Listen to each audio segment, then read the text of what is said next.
আসসালামু আলাইকুম সবাইকে। আশা করি সবাই ভালো আছেন। গত পর্বে দেখিয়েছিলাম আমাদের ঈদগাহ মাঠের সামিয়ানার জন্য যে বাঁশ গাড়া হয়েছিল, সেই পর্বটি আজ দেখাবো। হচ্ছে আমাদের ঈদগাহ মাঠের সামিয়ানার কাজ প্রায় 70% শেষ হয়ে গেছে। রাতের মধ্যে 100% শেষ হয়ে যাবে, যেহেতু কালকে সোমবার, পবিত্র ঈদ উল ফিতর, মুসলিমদের জন্য সবচেয়ে বড় একটি খুশির দিন।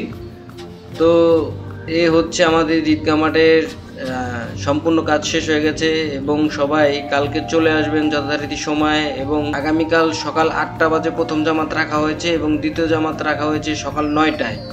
তো আশা করি সবাই জামাতের সহিত ঈদগাহ মাঠে নামাজ পড়বো একসাথে।